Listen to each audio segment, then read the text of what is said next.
So we've seen various arguments for and against scientific realism. And pretty clearly, realism faces some serious challenges.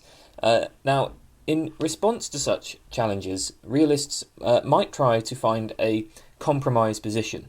So it might be held that we have good reason to be sceptical of certain parts of science, but that other parts of science are immune from the sceptical attack. So this provides a more limited form of realism. Now, there are two main ways that philosophers have suggested limiting realism: entity realism and structural realism. Today, we're going to look at entity realism. And this is most famously defended by Ian Hacking in his book Representing and Intervening, which I strongly recommend you read. It was released in the early 80s, so it's a little bit dated now, but it really is a fantastic introduction to many of the central issues in philosophy of science, and Ian Hacking is a very enjoyable writer. He knows how to make difficult topics easy to understand, and he's got a very good sense of humour. So you should get hold of Representing and Intervening if you can find it cheap.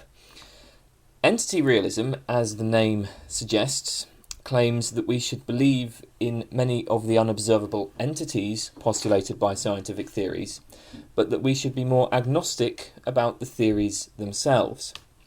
So we should believe in mitochondria, Yersinia pestis, electrons, photons, molecules, and so on, but suspend judgment about the claims made by the theories associated with these things. By analogy, we all believe that humans exist, but we might be very sceptical about certain sociological theories of human behaviour. We might think that that no sociological theory of human behaviour gets it right. But of course, we still believe in the entities described by the theory. We still believe in humans as entities. Now, one thing that is important to note here is that for Hacking, the term entity refers to all sorts of things. It encompasses objects, processes, waves, fields, forces, currents, interactions. Hacking isn't just a realist about like solid objects. He's happy to include processes such as photosynthesis or the citric acid cycle. He's happy to include forces like the strong force. Now, if we look at Hacking's argument for entity realism, it becomes clear why he uses the term in this broad way. So we saw a couple of Hacking's arguments in the last video. I talked about the coincidence argument and the grid argument. But his primary argument, and this is really the argument that I think favours realism about entities in particular, is the manipulation argument. And this is, I think, quite a simple and intuitive idea. Hacking suggests that what matters as far as realism is concerned is that we are able to manipulate unobservables in order to study other phenomena. We should believe in those unobservable entities that we can manipulate and use as tools and instruments. Hacking gives an example involving a gun that fires polarised electrons in order to study weak neutral currents. But I think that this example is quite difficult to understand. It involves quite high-level physics. So I'll take a simpler case. But I mean, there are many. Any example of scientists manipulating entities will do. So today we know that the basis of heredity is DNA. I mean, this is a bit of a simplification, but we can generally say that genes are made of DNA. One of the most important experiments that established this was by Alfred Hershey and Martha Chase. They examined a bacteriophage, which is a virus that infects bacteria. In particular, they examined the T2 bacteriophage. Here's a diagram. So the virus is very simple. It consists of a protein coat surrounding a DNA core. The protein coat is this whole external structure in black, with these sort of spidery type legs. And the DNA is contained in this top bit, in the top head. Now, it was known that when the T2 bacteriophage infects bacteria, part of the virus enters the bacterial cell. After 20 minutes or so, the cell bursts and it releases various new virus particles. So the bacteriophage essentially turns the bacterial cell into a factory for producing new viral cells. And the question was, well, what is it exactly that enters the bacterial cell? Is it the DNA, or is it the protein, or perhaps is it part of both? I mean, whatever it is that enters the cell is able to reprogram the function of the cell. So whatever enters the cell basically changes the cell's genes.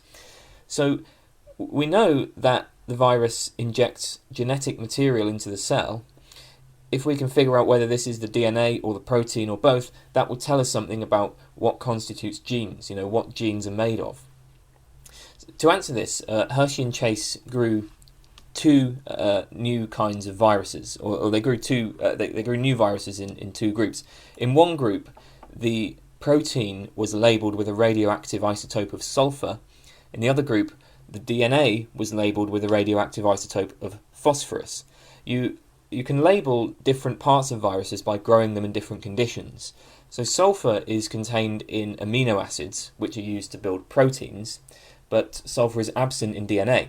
So you grow the first group of viruses in a medium containing the radioactive sulfur isotope. These viruses will then have radioactive protein coats. Phosphorus is contained in the DNA, but not in the protein. So the second group is grown in a medium containing the radioactive phosphorus isotope. And those viruses will have radioactive DNA. So Hershey and Chase then performed two experiments. Now, in the first one, the sulfur-labelled viruses infected the bacteria, and in the other, the phosphorus-labelled viruses infected the bacteria. Next, they placed the infected bacteria in a blender, which excited the fluid, and so it strips away the parts of the viruses that did not enter the bacteria without harming the bacterial cells. Because we know that only part of the virus enters the bacteria. So you let the viruses infect the bacteria, and then you excite the fluid so that all the bits of viruses that have not actually entered the bacteria are shaken off. They then place this blended mixture into a centrifuge, which spins the solution at a really, really high speed. That causes the particles of the solution to separate according to their densities. The lighter viral particles settle at the top, while the heavier bacterial cells settle at the bottom. And you can see that in these sort of two test tubes here. We have the lighter viral cells at the top, and the heavier bacterial cells at the bottom in a pellet at the bottom.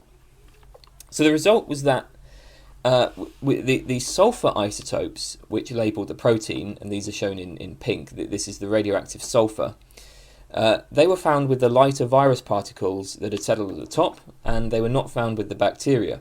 The phosphorus isotopes, these are shown in blue, these labelled the DNA, and these stayed with the bacteria. So what this tells us is that viruses inject DNA and not protein into the bacteria, and that seems to be pretty good evidence that DNA is the basis of heredity. DNA is the thing is the sort of programming that tells cells what to do. And of course, many other studies have come to the same conclusion. So at the time of this experiment, we did not know the chemical basis of heredity. We probed that question by manipulating various entities. So what hacking would draw attention to here is not the result of the experiment, but the fact that in order to perform the experiment, Hershey and Chase had to manipulate molecules and viruses. They had to use a radioactive isotope of sulfur to label the protein code of the virus. They had to use a radioactive isotope of phosphorus to label the DNA in the viruses. So there are various unobservables here: radioactivity, isotopes, sulfur atoms, protein molecules, DNA nucleotides, etc. And all of these are being used as instruments to carry out the experiment. And this is a crucial point for hacking. We believe in unobservable protein molecules because we can manipulate those molecules in order to study other things. In this case, we were studying the chemical basis of heredity. We use the protein molecules and the radioactive isotopes and so on as tools to study other things. As Hacking says, referring to equipment that can spray electrons, he says, "If you can spray them, then they are real. And that's basically the slogan of entity realism. Another quote concerning microscopes, Hacking says, you learn to see through a microscope by doing, not just by looking. Okay, you have a microscope and you look through it, but you become to believe in the entities of the microscope because you can manipulate them. You can manipulate mitochondria that you see through a microscope. You can do things with them. Hacking is concerned with scientific practice. We believe in microscopic entities, not because we see them in images, not because our best theories of the world tell us about them or anything like that, but because we can use them. We interact with them, we manipulate them, we employ them to probe the rest of the world. Unobservable entities can become tools, and we have no choice but to believe in the tools that we use. When an experimenter fires a beam of electrons, he can no more doubt the existence of electrons than a builder can doubt the existence of the hammer he's using to bash nails into a wall. So manipulating an entity in order to experiment on something else commits you to its existence. And notice, of course, that we can manipulate processes and forces and so on just as much as standard objects. So we can use photosynthesis for various purposes. This is what Hacking thinks we should believe in, right? And this is why why entity realism isn't just about sort of standard objects, as it were, but it covers processes and interactions and forces. It's anything that we can manipulate, which of course is not everything. Of course, there are many unobservables that we can't interact with. We don't manipulate black holes or quasars or strings or the multiverse or dark matter. Indeed, we can't even detect some entities. It's far beyond our technological capabilities to detect strings, let alone put them to use as tools for anything. So Hacking is skeptical of theory, and he's also skeptical of any entity that is supported only by theory. The key is interaction and manipulation. So I'm going to look at Hacking's argument in a bit more detail in a minute, but before doing that I want to examine one of the main objections to entity realism, because I think this is important in clarifying what Hacking is actually saying. So a major objection to entity realism is that it collapses into either full-blown realism or full-blown anti-realism. In other words, entity realism is an unstable position. The basic premise here is that believing in an entity requires believing in theories about that entity. We can only claim to believe in electrons if we also accept some theory about electrons. So this point has been made quite well by Alan Musgrave. Musgrave says, suppose I tell you that I believe in hobgoblins, and you're quite surprised by this. So you ask me, what, you think that there are people who creep into houses at night and do the housework? And I respond, oh no, that would be really silly. And I'll go on to explain that I don't believe anything about what hobgoblins do or what they're like. I just believe in them. I believe in hobgoblins, though I can't tell you anything about what hobgoblins actually are. So obviously this is a completely vacuous thing to say, and Musgrave thinks that the entity realist is in the same position. Ian Hacking claims to believe that there are electrons, but if he's pressed to explain what properties electrons have and how they relate to other things, he retreats to a more sceptical position and says, well, hey, I don't know, I don't believe in any of the theories about electrons, I just believe in electrons. Musgrave's point is that if you believe in entities, you believe in theory, which makes you a straightforward realist. Or if you reject theory, well, then you can't have the entities either, which makes you a straightforward anti-realist. The primary response to this is to point out that when the entity realist claims not to believe in theories of electrons, she means something quite specific. She means the complex, formalized systems that are outlined in physics textbooks. But that doesn't mean that she can't have any beliefs about electrons. Physicists employ a host of theories, models, methods, approximations, and so on concerning electrons. Underlying all of this, there are various shared beliefs about electrons. There is, in other words, a common law about electrons, which doesn't amount to a theory, strictly speaking. To believe in electrons, to believe that electrons exist, we must accept certain things about electrons, but this need not be theoretical. Instead, we need only accept a sort of common law of various general beliefs or home truths. And our theories and models are then built up from this common law. Consider plants. We all understand what plants are, and we believe that there are plants. We share various common beliefs about plants, which might include, for instance, that plants are not intelligent, that plants grow in the direction of sunlight, that plants draw water up from their roots, that plants take in carbon dioxide and give off oxygen, maybe that plants acquire energy from photosynthesis, and so on. These are the everyday home truths about plants. They're the common law about plants that pretty much every adult accepts. This is not a theory of plants. If you want a theory of plants, you'll have to look at a plant biology textbook. Now, of course, this all raises the question of what exactly counts as a theory. That's quite a difficult question, and hacking doesn't provide a clear answer. But surely some of our beliefs are non-theoretical. There does seem to be a bit of a tendency in the philosophy of science to view every belief as theoretical in some way. So if you read someone like Paul Feyerabend or Paul Churchland, they really emphasise theory, and they seem to treat almost every observation we make and every belief we hold as being saturated by a theory. But hacking is very doubtful about this kind of view, and it does seem to me that there's some sort of difference between, say, the everyday beliefs we have about plants and the formalised abstract theory you might read in a quantum mechanics textbook. We have a common law, then, about plants, a non-theoretical set of beliefs about plants. Similarly, we can specify a common law about electrons. These are the properties that we have to use when interacting with electrons. Say, if we want to build an instrument to manipulate electrons, we will need to know certain home truths about electrons. Such home truths might be claims such as that electrons have a negative charge. Electrons have a rest mass of about 9.1 times 10 to the minus 31 kilograms. Electrons occupy shells around atoms. And of course we can say a few things about how these shells work, such as that the first shell can hold only 2 electrons. We can say things about how electrons of different atoms interact in chemical reactions and so on. These are the kinds of things that we have to know in order to interact with electrons effectively. Perhaps some of these home truths are wrong or incomplete, but that's not really any matter. Similarly, some home truths about plants are wrong or incomplete.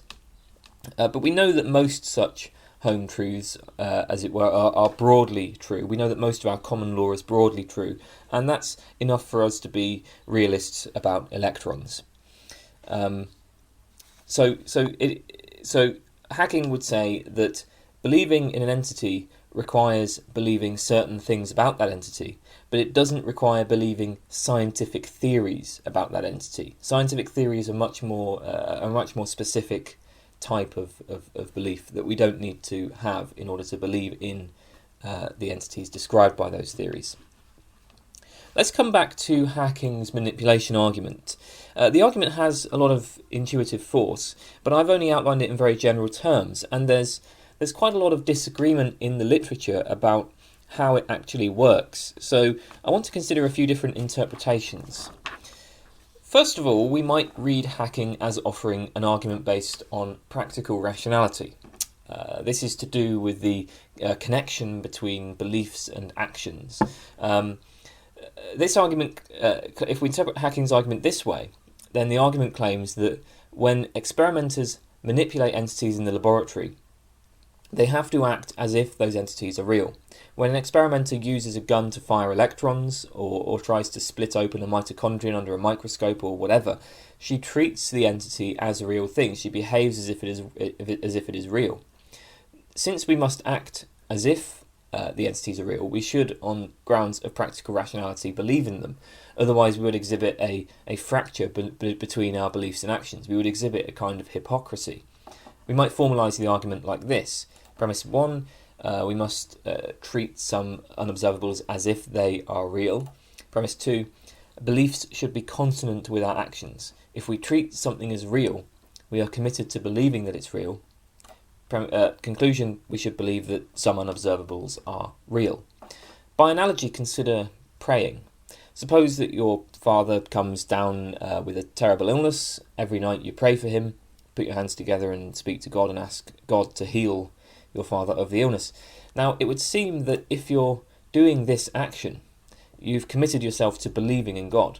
If you're going to pray to God for help, you're treating him as a real entity, and there would be a deep hypocrisy, a kind of irrationality in praying to God for help, but then denying his existence. So in the same way, if I say, okay, I'm now going to use this laser to ionize this atom, it looks like I'm committed to lased light. If I say I'm going to fire alpha particles at the gold sheet to see if they pass through it or bounce back, I'm committed to alpha particles. Now, there are serious problems with this argument. First of all, it's not clear that experimenters really do act as if the entities are real. Regarding the prayer analogy, well, suppose that you're praying because your family is very religious and you do it in a group. You take part in a group prayer, and you agree to take part in it because you think it will bring some comfort to them. So some family member has come down with an illness, and the rest of the family is religious and they believe that prayer helps, and so you just agree to take part in the prayer because you think it will comfort them. In that case, there's no requirement whatsoever to believe in God. Of course, I think that what Hacking would say is that what's crucial about experiment in science is that we use unobservables to produce other effects. We use unobservables to manipulate things, just like how we use the hammer to pound the nail. But I think similarly, an atheist who prays to God is also trying to realise certain effects.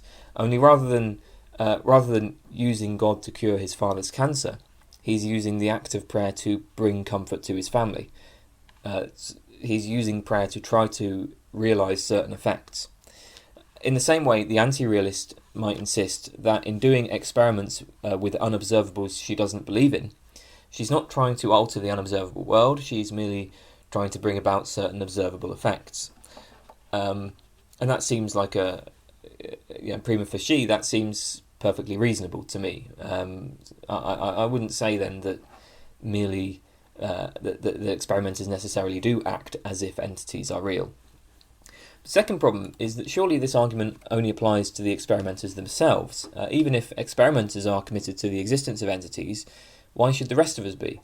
The main problem here is that, really the main problem is this argument doesn't actually justify the existence of unobservables. It merely claims that some people are committed by practical rationality but to believing in unobservables.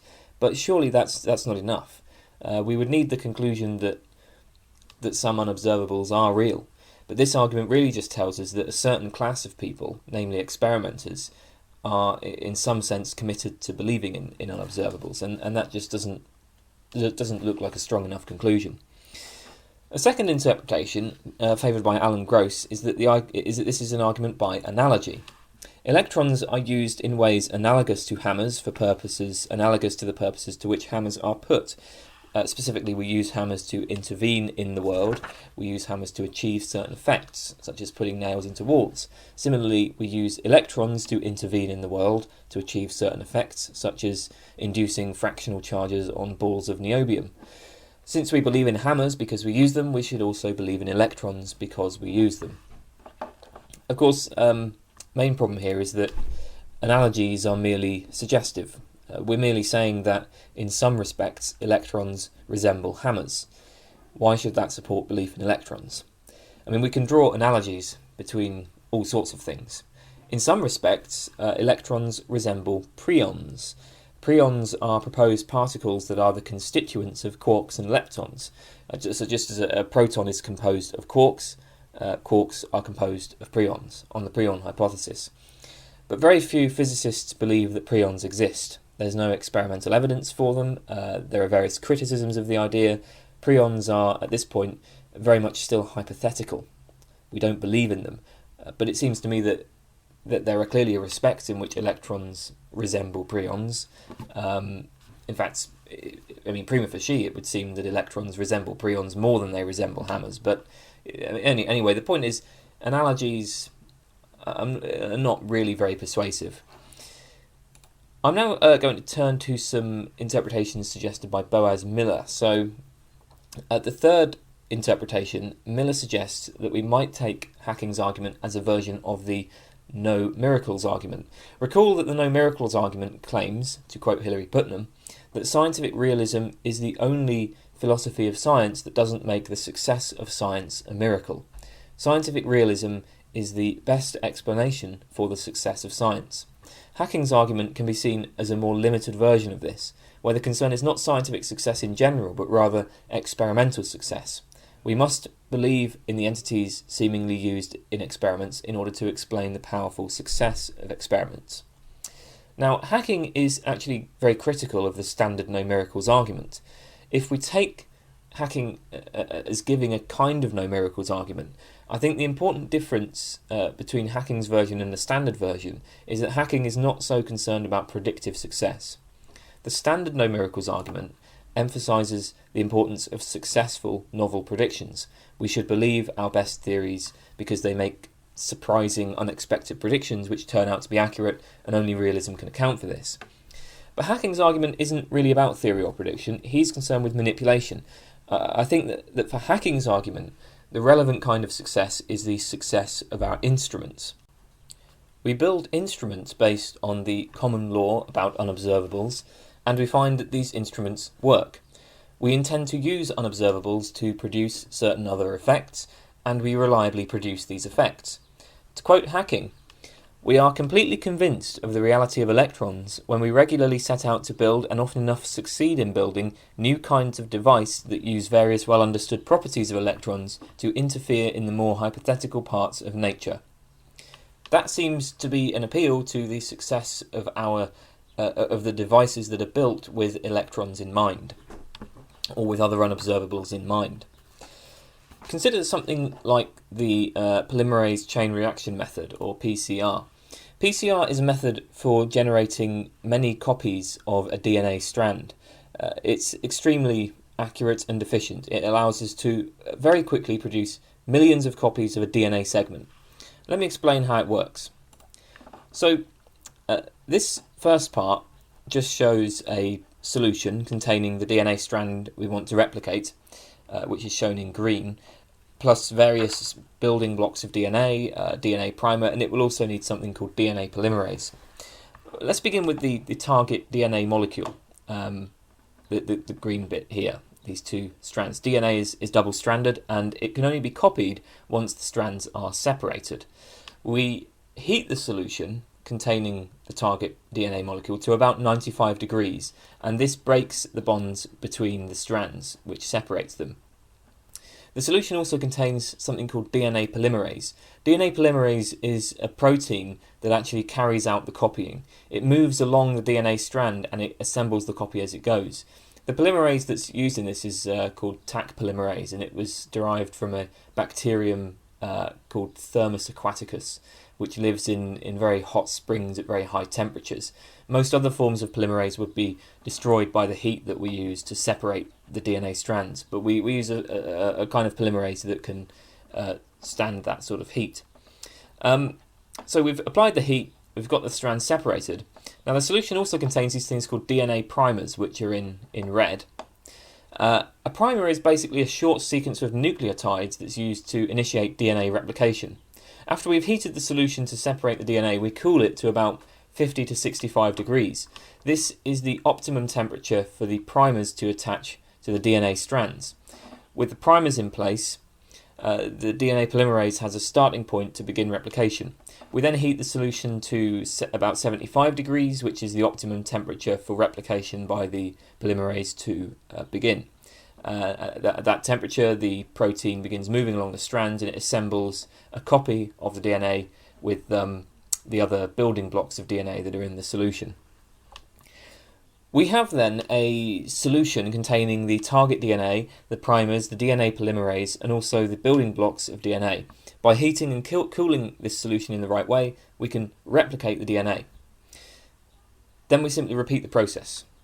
Repeat it again and again, heat it and cool it and so on, and that quickly generates many millions of copies of the target DNA.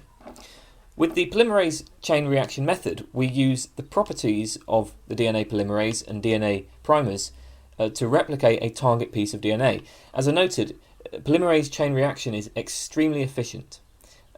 This isn't a matter of predictive success. This is technological success. I think perhaps we can interpret Hacking's argument as being a kind of no miracles argument, where he says that we can't make sense of the efficiency of polymerase chain reaction if we don't believe in unobservables like DNA polymerase. It's not that theories of DNA make surprising predictions or anything like that. It's just that we have this method which is remarkably successful. We have these instruments and tools, and the only way we can explain the success of the instruments and tools is by appealing to the unobservables like DNA polymerase. If we suspend our belief in primers and polymerase and nucleotides, the success of this method becomes a mystery. Perhaps then that is what Hacking is arguing. A fourth interpretation, we might take the argument as being about causality, as being about our causal interactions with the entities. Miller reconstructs this argument essentially as follows. Premise 1, we reliably produce phenomena by manipulating the causal powers of electrons. Premise 2, having such causal manipulative abilities is a sufficient condition for having knowledge of electrons. Therefore, we know that electrons exist. Of course, if we know that electrons exist, knowledge entails truth, so electrons exist. If we know electrons exist, electrons must exist. But anyway, fairly straightforward argument. So there are, I think, some big problems here, though. In the first place, it seems clear that the first premise just begs the question against the anti-realist. If electrons do not exist, then electrons don't have any causal powers. So obviously the anti-realist would not accept this account of how experimenters reliably produce phenomena. Perhaps Hacking could say that manipulating the causal powers of electrons is the best explanation for how scientists reliably produce phenomena, but then we're back to the no miracles argument, where realism is said to be the best explanation for the success of science. I mean, if we take this as being a matter of best explanation, then I think this is just we're just back to the no miracles argument that we talked about just a minute ago. So that, I think, is quite a serious problem for this argument. The second premise, incidentally, also looks quite dodgy. The problem is that we often have abilities without knowledge. This is because a person might stumble upon a discovery. For instance, let's imagine a fictional history of magnifying glasses. I don't know anything about the real history. This is just an imaginary scenario that will illustrate the point. We can imagine a glassmaker playing around with different decorative glass trinkets. They make all sorts of different glass shapes, glass globes, glass squares, and these are just decorations for the house. But they realise that certain shapes of glass alter the light in different ways. They notice that when the glass is shaped into a convex lens, it can be used to magnify images. Then they start experimenting. They try making two lenses and putting them at certain distances apart. They notice that mixing up the lenses in different ways produces significant magnification. The point is that this person is manipulating the causal powers of light to achieve a certain end. But they don't understand anything about how light works. Their magnifying glasses are purely accidental. That they can reliably produce these magnifying glasses, and they can produce various other forms of magnification by mixing up different lenses, but they've just stumbled upon these discoveries. It wasn't, they don't know anything about light at all. They have no knowledge of optics. Such accidental discoveries have been fairly common historically, and this suggests that, contrary to premise 2, we can reliably produce phenomena without knowing the causal principles involved. Of course, Hacking might respond that these kinds of accidental discoveries only go so far. We're able to do all sorts of extraordinarily complex, difficult and surprising things with unobservable entities. Perhaps the degree of manipulative ability that we have with respect to electrons is what demonstrates knowledge of electrons. It's significantly different in degree to the extent that there really is knowledge there. Regarding the magnifier example, while it's understandable how somebody could stumble upon a simple magnifier, it's less plausible to suppose that very complex light microscopes and powerful telescopes could be similarly accidental. They do seem to depend in some sense on having knowledge of how light works. So perhaps hacking would say that it's because of how powerful our causal manipulative abilities with respect to things like electrons are. That's what shows we have knowledge of electrons. Maybe the argument could be saved by interpreting it in that way. Okay, finally, Miller suggests that we interpret hacking as giving a non-argument. There is no argument for the existence of electrons.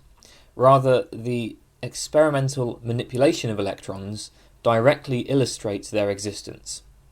Suppose I'm talking to you about my troubles because my house has been invaded by the surviving members of the Sun Ra Orchestra. I say that a bunch of free jazz musicians have come into my house and are eating all my food and trashing the place. You express some skepticism about my assertion, to which I respond by taking you to the house. I open the door, and sure enough, you see a load of unruly jazz musicians. I haven't given you an argument for the conclusion that my house has been invaded by the Sun Ra Orchestra. I've simply illustrated it. I've shown you the people in my house. Similarly, if you express skepticism of electrons, rather than giving an argument, I just walk you into the laboratory and perform a few experiments involving electrons. Under this interpretation, Hacking's argument can be seen as an extension of G.E. Moore's argument against radical skepticism. The radical skeptic doesn't believe in any external objects, whether unobservable or observable. The skeptic suspends judgment about basically everything except perhaps their own immediate experiences. The challenge from the skeptic is, how do you know that there is anything beyond your own mind? How do you know that you're not dreaming, that you're not hallucinating, or that you're not a brain in a vat, for instance, and your experiences are being generated by some evil super scientist? Moore famously responded to this challenge by raising one hand and saying, "Here's a hand," and then he raised his other hand and said, "Here's another hand," and that refutes radical skepticism, because hands are objects in the external world. Here's a couple of hands. How do I know there's an external world? Well, look, here's two hands, so there's an external world. Of course, that's quite a cheeky argument, but there is an important point behind it. What Moore would say is, well, look, I know I have two hands. That's just obvious. And the claim that I have two hands is more obvious than any philosophical proposition. Any argument for radical skepticism is going to involve certain premises entailing the conclusion that we have no knowledge of an external world. Premise 1, premise 2, premise 3, 4, whatever. Conclusion, we do not have knowledge of an external world. But whatever these premises are, they will be less plausible than the claim that I have two hands. Because there can be nothing more obvious than the claim that I have two hands, and purely philosophical premises are certainly not more obvious. So in fact we should argue as follows. We should say, I know I have two hands, therefore I have knowledge of the external world, therefore at least one of these premises is false. The argument, the skeptical argument can be rejected. The premise that I have two hands is more plausible than any of the philosophical premises, so this latter argument is better than the skeptic one. Perhaps Ian Hacking is trying to do the same kind of thing. The point is, well, look, we know that there are mitochondria. All you have to do is go into a laboratory where scientists are studying mitochondria and you'll see that there are mitochondria. The claim that there are mitochondria is more obvious than any philosophical premise that an anti-realist might try to use to undermine our belief in mitochondria. So the existence of mitochondria is not something that needs to be argued for. That's just the starting position. That's one of the premises we accept. That's where we start from. Just as in the case of the radical skeptic, we start from the fact that we have hands. It's obvious that we have hands, and that's more obvious than any purely philosophical claim. The claim that there are mitochondria is similarly more obvious than any philosophical claim, any purely philosophical theory or idea. So So anti-realism just can't get off the ground. Of course, there's an obvious objection to the argument conceived this way. We have no choice but to believe in the external world.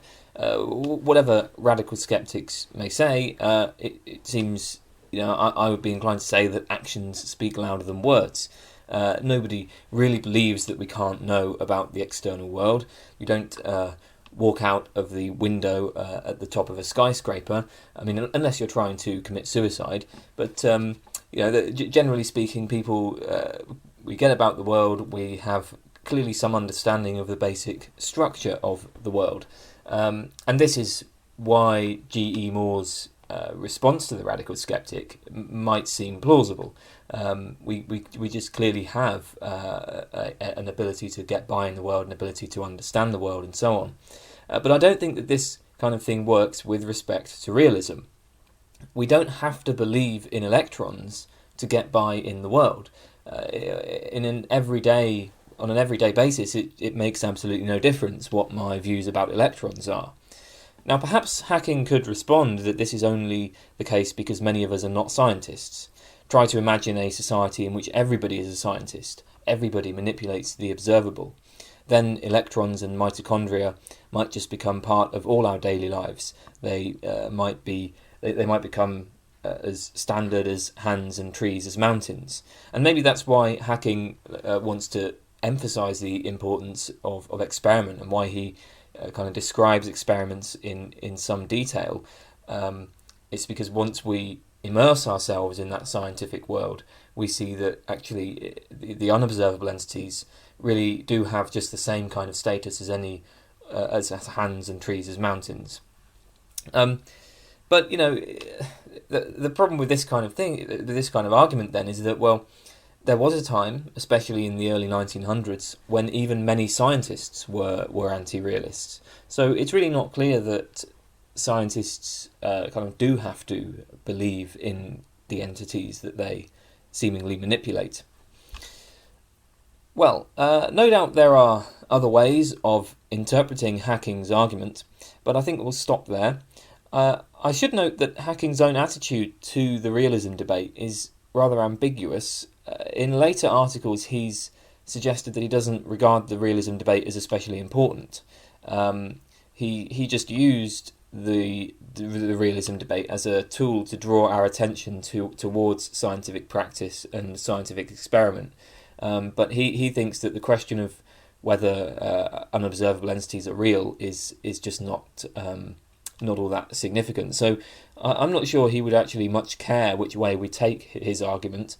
As I say, there are many interpretations of it. It's an interesting argument, but whether it works, I'm not sure. Before we end, I would like to ask just how realist is entity realism? Traditionally, entity realism has been presented as a form of realism, a weaker kind of realism, but perhaps a compromised position for realists who are worried about things like the pessimistic induction argument. But perhaps entity realism asks the realist to give up too much. First, most obviously, theories are out. But theories are a huge part of science. Hacking likes to emphasise scientific experimentation, but a great deal of scientific work involves theory. And indeed, for the vast majority of us who aren't scientists, the only contact we will have with science is by learning the scientific theories. We can read about the experiments that support these theories, but we'll never take part in them ourselves. I'm never going to manipulate a mitochondrion under a microscope, or carry out a polymerase chain reaction, or fire an electron gun. So to say that I have to suspend my belief in the theories is asking me to give up pretty much everything that I know about science. Second, as we noted, the entity realist does not accept all entities, only those we can manipulate in order to probe other phenomena. There are many entities in science that fall outside this criterion, in particular almost all entities and processes postulated in astronomy: black holes, red giants, thermonuclear fusion in stellar cores, quasars, gravitational lenses, the expansion of the universe, protoplanetary disks, other galaxies. we can't build instruments to manipulate astronomical entities. Hacking has a paper called Extragalactic Reality, the Case of Gravitational Lensing, in which he takes an explicitly anti-realist stand on astronomy. In fact, he even suggests that astronomy doesn't even count as a natural science. So entity realism immediately is going to, it seems, rule out all of the things postulated in astronomy. The entirety of astronomy ends up becoming anti-realist. This also applies to historical sciences such as paleontology, archaeology, major parts of evolutionary biology like phylogenetics. Phylogenetics traces relationships of ancestry and descent. We can't manipulate the past. So it looks like all these sciences are out as well.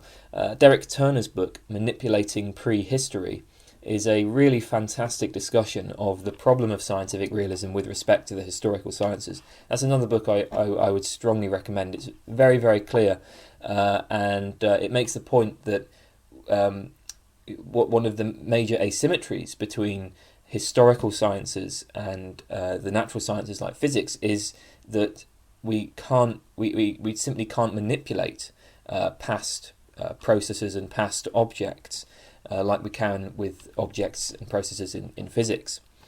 So the point for us here is that it really looks like entity realism has to be skeptical of a huge chunk of modern science. Anybody with realist intuitions might well feel like they're being asked to give up too much. So perhaps it's not such a plausible compromise for somebody attracted to realism. Right, that's all I wanted to talk about today. Hope you found that interesting. In the next video we'll look at structural realism. Goodbye.